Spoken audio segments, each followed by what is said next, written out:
Assalamualaikum warahmatullahi wabarakatuh. Selamat pagi, semoga keberkahan dan kesejahteraan untuk kita semua. Perkenalkan, saya Abdul Hafid, salah satu dosen program studi S1 Pendidikan Agama Islam, Fakultas Agama Islam, Universitas Ahmad Dahlan. Pada kesempatan ini, saya ingin menunjukkan dan menyampaikan video pembelajaran mata kuliah yang saya ampuh, yaitu pengembangan kurikulum pendidikan agama Islam. Mata kuliah ini merupakan salah satu mata kuliah wajib dan disampaikan dengan metode ceramah dan tanya jawab, bahkan juga diskusi dengan pendekatan active learning. Video ini dibuat guna memenuhi salah satu syarat sertifikasi dosen terkait pernyataan diri dosen dalam unjuk kerja Tridharma Perguruan Tinggi atau PDD UKT TPT, khususnya di bidang pengajaran. Saya akan memulai menjelaskan deskripsi dan informasi umum dari mata kuliah ini. Mata kuliah pengembangan kurikulum pendidikan agama Islam memiliki bobot SKS, yaitu 3 SKS, dan diambil oleh mahasiswa yang berada di semester 6 atau sudah masuk ke semester 6 di program studi pendidikan agama Islam. Adapun bahasa pengantar yang digunakan adalah menggunakan bahasa Indonesia. Mata kuliah pengembangan kurikulum pendidikan agama Islam bertujuan untuk memberikan pengalaman, baik berupa pengetahuan, sikap, dan keterampilan kepada mahasiswa pendidikan agama Islam dalam menelaah dan mengembangkan kurikulum pendidikan agama Islam yang ada di sekolah dan madrasah. Pada mata kuliah ini kita akan membahas tentang pengembangan kurikulum yang dimulai dari pengertian, konsepsi, peran, dan fungsi, serta pendekatan pengembangan kurikulum sampai pada perubahan atau faktor-faktor yang mempengaruhi perubahan kurikulum dan materi kurikulum PAI itu sendiri. Ada beberapa capaian yang harus dikuasai mahasiswa saat menempuh mata kuliah ini, seperti pertama, mampu memahami dan menganalisis landasan teori konseptual tentang pengembangan kurikulum pendidikan agama Islam beserta ruang lingkupnya. Yang kedua, mampu menyajikan kinerja serta secara faktual tentang kurikulum PAI dari studi kasus berdasarkan prinsip kinerja mandiri, bermutu, terukur, baik secara individu maupun berkelompok. Yang ketiga, mampu mengaplikasikan kajian pengembangan pendidikan agama Islam dan pendidikan kontemporer untuk menyelesaikan permasalahan dalam pendidikan agama Islam, baik di sekolah ataupun di madrasah. Yang keempat, mampu membuat perancangan dan penyusunan karya tulis ilmiah yang relevan dengan pengembangan ide dalam bidang pendidikan secara umum dan kurikulum pendidikan agama Islam secara khusus. Adapun referensi yang digunakan pada mata kuliah ini bersumber pada sumber utama, diantaranya karya Taylor dengan judul Basic Principle of Curriculum and Instruction. Kedua, dari Robert, yaitu Curriculum Principle and Foundation. Dan yang ketiga, ada dari Alan yang berjudul Curriculum Foundation Principle and Issues. Ada juga dari Umar Hamalik, kemudian Saudih Sukmadinata yang sama-sama judulnya terkait tentang pengembangan kurikulum.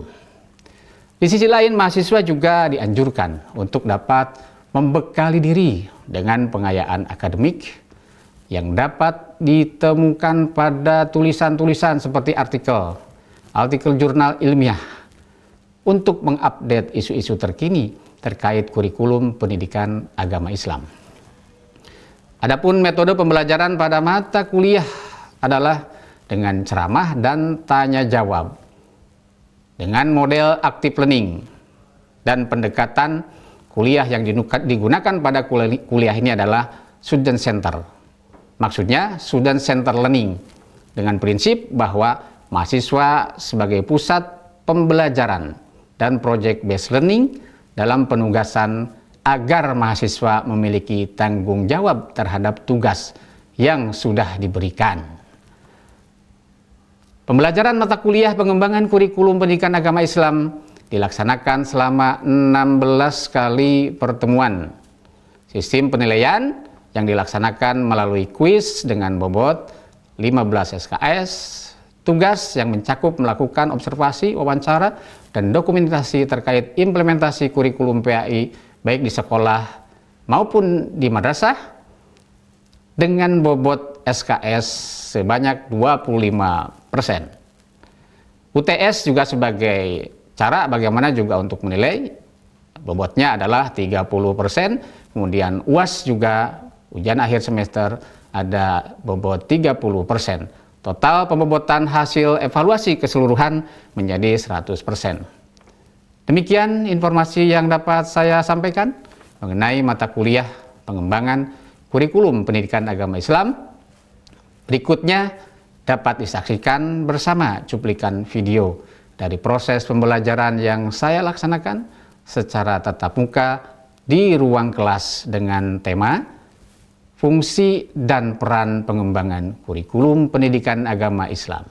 Selamat menyaksikan. Assalamualaikum warahmatullahi wabarakatuh. Waalaikumsalam warahmatullahi wabarakatuh. Mari kita awali pertemuan kita pada hari ini dengan membaca Bismillah bersama. Bismillahirrahmanirrahim. Kemudian dilanjutkan, teman-teman ikuti apa yang saya bacakan. Raditu billahi robba. Raditu billahi robba. Wabil islami dina. Wabil islami dina. Wabi Muhammadin nabiyya wa rasulah. Wabi Muhammadin nabiyya wa rasulah. Rabbi zidni ilman. Rabbi zidni ilman. Warzuqni fahman. Warzuqni fahman. Amin. Baik, bagaimana kabarnya teman-teman semua? Alhamdulillah, baik, sehat ya. Masih semangat untuk melanjutkan materi kita pada hari ini? Masih ya, harus semangat ya. Kenapa? Karena masa depan itu akan dimulai oleh ikhtiar yang kuat, akan dimulai oleh rencana atau kurikulum yang jelas. Makanya saya sering sampaikan, teman-teman harus punya kurikulum pribadi, rencana-rencana, langkah-langkah yang akan dilakukan oleh teman-teman. Baik, pada kesempatan hari ini kita akan menyampaikan dan mengkaji terkait peran dan fungsi pengembangan kurikulum pendidikan agama Islam. Namun sebelumnya saya ingin mencoba mereview, mengingat kembali materi yang sudah kita pelajari di pertemuan pekan yang lalu, terutama terkait dengan komponen-komponen kurikulum. Ya, ada yang masih ingat apa saja komponen kurikulum dalam pendidikan? Salah satunya komponen tujuan, Pak. Salah satunya komponen tujuan. Oke, komponen tujuan. Yang kedua komponen Ada komponen isi atau konten. Yang berikutnya komponen apa? Metode atau strategi. Kemudian komponen evaluasi dan komponen organisasi. Baik, itu basic ya, itu udah dasar. Jangan sampai teman-teman itu lupa. Jadi ada apa? Ada tujuan, isi atau konten, metode, evaluasi, kemudian organisasi. Nah, komponen yang kelima, organisasi, memang kemarin hampir lupa, tidak tersampaikan, gitu kan. Maka saya sampaikan hari ini, ternyata apa? Komponen organisasi itu maksudnya apa? Bahwa pembelajar, siswa, termasuk kita mahasiswa, harus mampu mengorganize kemampuan dari rentang waktu yang kita belajar. Kemarin belajar apa? Mata kuliah ini belajar apa? Belajar apa? Mata pelajaran ini kita belajar apa? Sehingga Pak, kita mampu mengumpulkan.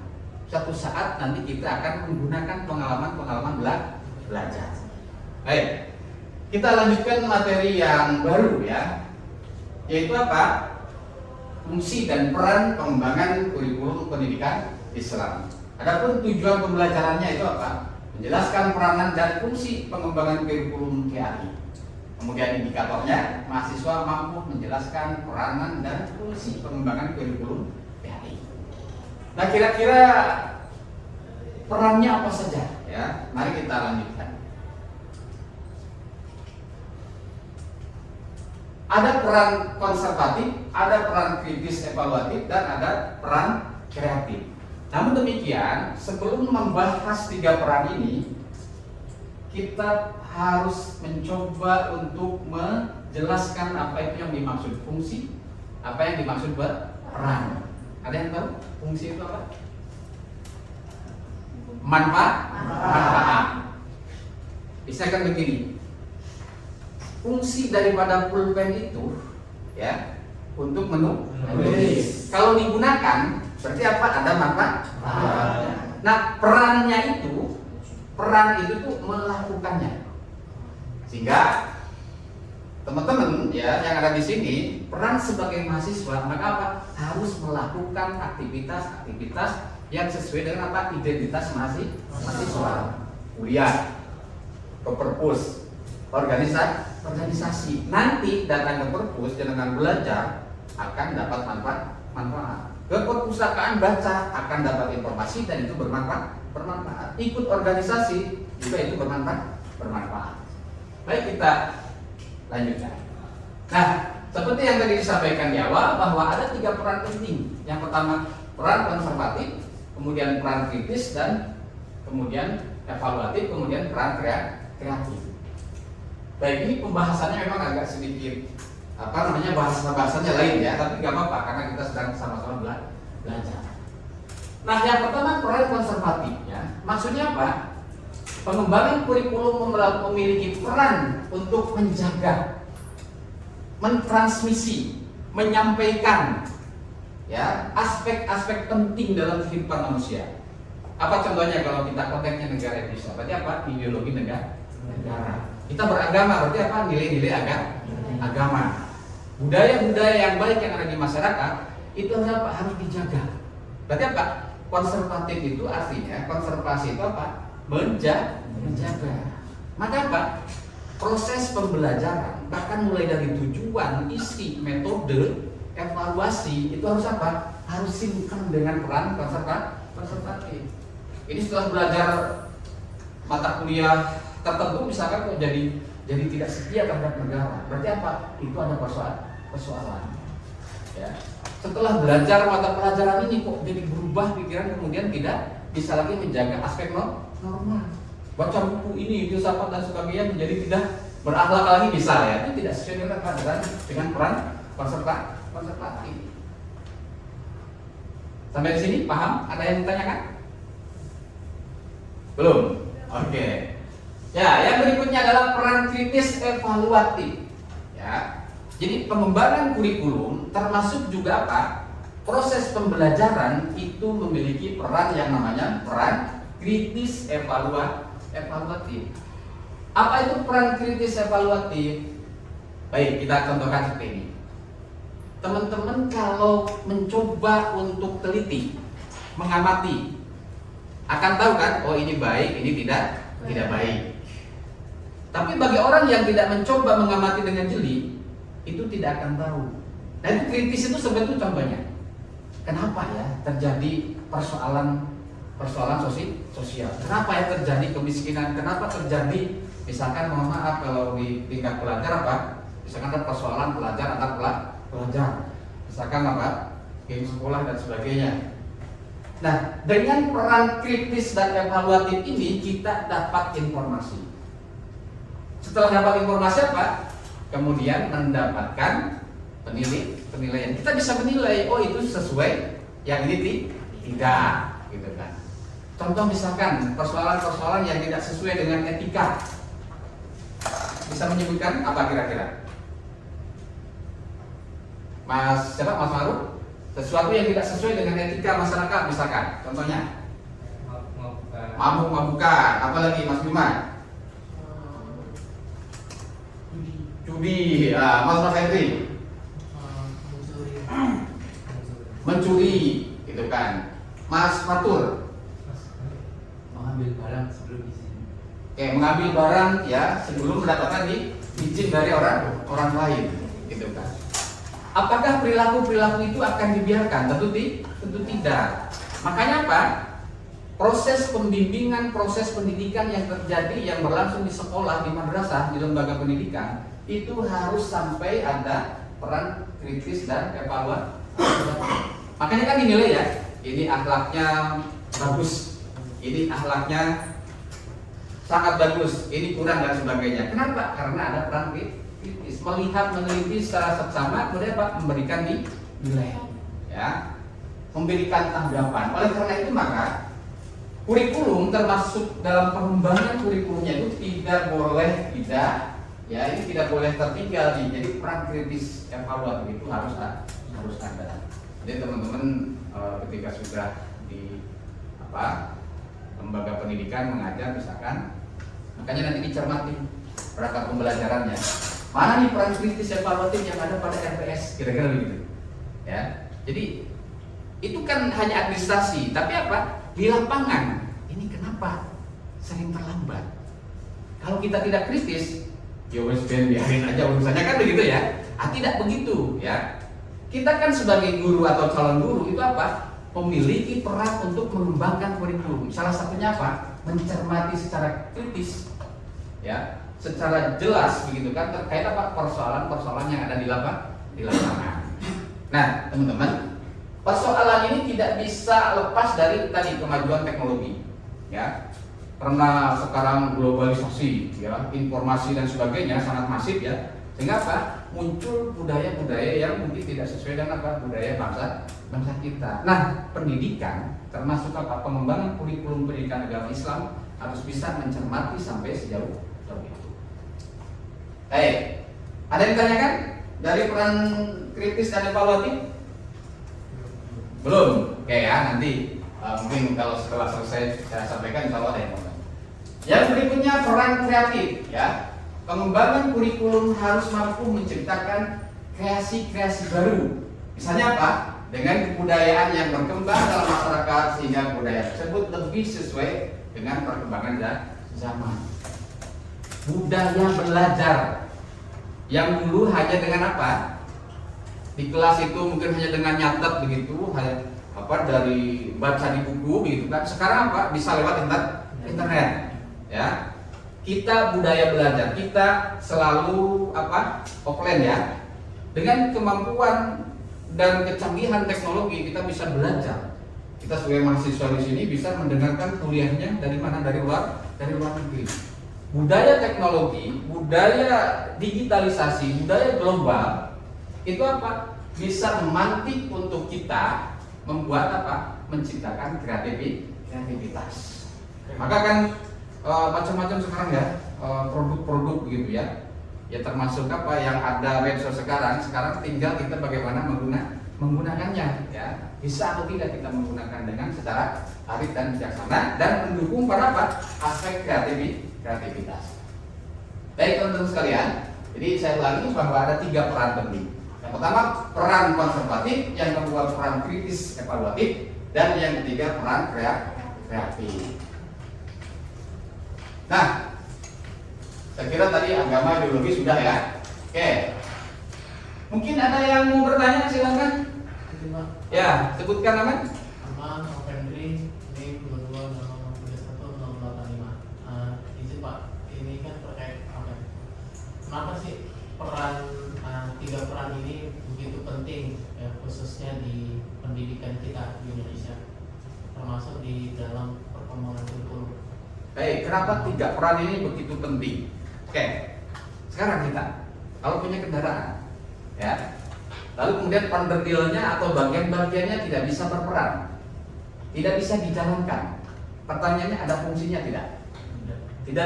Tidak bisa. Sekarang sekolah secanggih apapun, begitu kan? Tapi kemudian tidak sensitif terhadap persoalan-persoalan nilai yang harus dijaga oleh kita sebagai bangsa. Peradaban masa lalu begitu majunya, tapi pada akhirnya hancur gara-gara perilaku bangsa itu sendiri. Makanya aspek nilai moral, ya, kemudian sikap kritis, menilai ini baik ini tidak, lalu memunculkan kreativitas dari peradaban yang sudah sedang berjalan ini, itu menjadi menjadi bagian penting. Oleh karena itu, maka supaya 3 aspek tadi, konservatif, kritis, evaluatif, dan kreatif, itu bisa memberikan fungsi, memberikan manfaat, maka harus dijalankan. Baik dalam proses pembelajaran, ya, atau juga mungkin nanti kita atau teman-teman melakukan pengembangan kurikulum. Oke, ada lagi? Ya, Silakan. nama Ahmad Ma'ruf ini 22003106 ingin bertanya, kalau misal bagaimana jika peran tadi konservatif, kritis, terus evaluatif tadi tidak bisa berjalan dengan baik, bagaimana? Baik. Bagaimana kalau yang ketiganya tadi tidak bisa berjalan, atau salah satunya saja tidak berjalan? Sebenarnya tadi sudah terjawab, ya, tapi kemudian menguatkan. Sekaligus mengulang supaya kita lebih paham kira-kira begitu. Bagaimana ketika ketiga itu tidak berjalan atau salah satunya tidak berjalan? Baik, misalkan peran kreatif, ya, kemudian peran evaluatifnya berjalan, tapi peran konservatif kan sama aja. Kreatif, bangsanya kreatif, ya, teknologi maju. Lalu kemudian akhlak, moral, agama, ideologi negara kemudian dilupakan. Berakhir pasti itu dengan kehancuran. Maka idealnya 3-tiganya, konservatif, kritis, evaluatif, kemudian kreatif, itu harus berjalan secara berkesinambungan, gitu kan. Sehingga nanti ada manfaat dan ada fungsinya untuk kebaikan sebuah bangsa. Ada lagi? Ya, Pak, saya Ya. Nama Muhammad Nur Satria, NIM 220003. Izin bertanya terkait dengan bagaimana solusinya agar 3 peran tadi itu berfungsi secara baik. Baik. Bagaimana supaya 3 peran tadi bisa berfungsi secara baik dalam dunia pendidikan? Yang pertama, ya, pengetahuan setiap orang yang terlibat dalam dunia pendidikan itu harus betul paham 3 peran tadi. Jangan sampai kita pendidik, ya, yang mengajar, mendidik, membimbing, sekaligus memperbaharui kurikulum itu tidak paham 3 peran tadi. Maka betul-betul dipahami, ya, betul-betul dipelajari dan betul-betul diterapkan dalam kehidupan sehari-hari. Kita sebagai guru atau sebagai pendidik, maka ini menjadi bekal untuk kita, ya, 3 hal tadi. Ada lagi yang mau menyampaikan pertanyaan? Tidak ada? Oke, saya kira itu, ya, tanya jawab. Tadi pertanyaan sudah bagus dan saya sudah jawab. Nah, sekarang sebelum kita akhiri, ada yang mau menyimpulkan terlebih dahulu dari mata kuliah yang kita pelajari hari ini? Silakan. Ada yang mau menyimpulkan? Saya, Pak. Oke, Febri. Ya, jadi saya Febri ini 220001. Jadi tadi itu pembelajarannya itu salah satunya ideologi negara, etika moral, budaya, bangsa akan berjalan baik jika peran konservatif dalam kurikulum pendidikan PA itu berjalan dengan baik. Baik, jadi akan berjalan dengan baik, ya, ketika peran-peran itu dilaksanakan, gitu ya. Sehingga kalau berjalan dengan baik, maka fungsi dan manfaat pun juga akan terasa, gitu ya. Perpustakaan itu, ya, kalau kita gunakan dengan baik, kita berkunjung ke sana, maka kita akan dapat manfaat. Ada lagi yang mau menyimpulkan mungkin? Silakan. Saya, Pak. Oh, silakan sebutkan nama. Nama perkenalkan, nama saya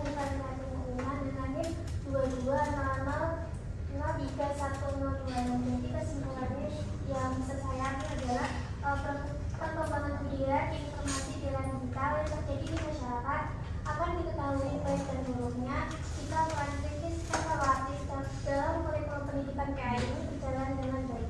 Baik, kalau kita itu memiliki peran kritis evaluatif, maka akan bisa diketahui apakah budaya ini baik atau tidak. Teman-teman masih ingat istilah budaya permisif? Terus biarin, bukan saya ini yang melakukan kesalahan, biarin dia melakukan itu, bukan urusan saya. Kita sebagai pendidik tidak bisa seperti itu. Maka Pak, peran kritis dan peran evaluatif itu harus ada. Coba bisa dibayangkan, ya, sekolah sekeren itu, tapi apa, justru di luar benteng sekolah itu ada persoalan. Berarti apa? Ini kritik juga untuk kita, ya. Kritik untuk kita sebagai apa? Sebagai calon guru, ya, calon pengajar, atau siapapun yang terlibat dalam dunia pendidikan. Ya. Nah, kan sekolahnya bagus tapi di lingkungannya itu banyak hal persoalan. Maka itulah pentingnya yang namanya peran kritis dan evaluatif. Ada lagi yang mau sedikit memberikan kesimpulan mungkin dari materi yang disampaikan? Silahkan. Kalau saya membagikan dirinya ke beberapa 314 kalau menurut saya kesimpulannya kemajuan teknologi informasi dapat menghasilkan kreativitas yang positif dalam kurikulum pendidikan jika peran kreatif kurikulum pendidikan berjalan dengan baik. Baik, jika peran kreatif kurikulum, ya, jika peran kreatif kurikulum dalam pendidikan berjalan dengan baik, maka akan muncul kreativitas. Ya, bagaimana caranya ini supaya apa? Supaya kita sebagai mahasiswa bisa sambil jualan dan bisa eksis. Makanya ada apa? Mata kuliah kewirausahaan. Kita juga belajar IT dan sebagainya. Jadi hal-hal yang positif itu akan muncul kalau kita mencoba untuk apa? Untuk adaptif dengan zaman. Tapi ingat tadi aspek apa, peran konservatif kemudian harus apa? Harus dijaga. Baik teman-teman sekalian, untuk pertemuan yang akan datang, saya nanti memberikan tugas dibagi ke 3 kelompok, ya. Mencoba untuk mengidentifikasi persoalan-persoalan yang terkait dengan peran konservatif. Itu kelompok pertama. Yang kedua, mengidentifikasi persoalan-persoalan yang terkait dengan apa? Peran kritis dan evaluatif. Kemudian kelompok ketiga nanti terkait identifikasi persoalan-persoalan yang terkait dengan apa? Peran kreatif. Nah, ini juga untuk Pak menumbuhkan kritisisme kita terhadap apa? Terhadap masyarakat. Saya kira itu mungkin yang bisa kita bahas pada kesempatan hari ini. Terima kasih atas pertanyaan-pertanyaan yang sudah disampaikan, luar biasa. Kemudian tadi ada yang mencoba untuk apa? Mereview, ya, kemudian menyimpulkan. Mudah-mudahan kita selalu mau untuk belajar, ya. Kenapa? Karena belajar itu merupakan bekal untuk kita di masa yang akan datang. Terima kasih sekali lagi. Mari kita akhiri pertemuan kita dengan baca hamdalah. Alhamdulillahirobbilalamin. Subhanakallahumma rabbana wa bihamdika asyhadu an la ilaha illa anta astaghfiruka wa atubu ilaik. Terima kasih. Assalamualaikum warahmatullahi wabarakatuh. Waalaikumsalam warahmatullahi wabarakatuh.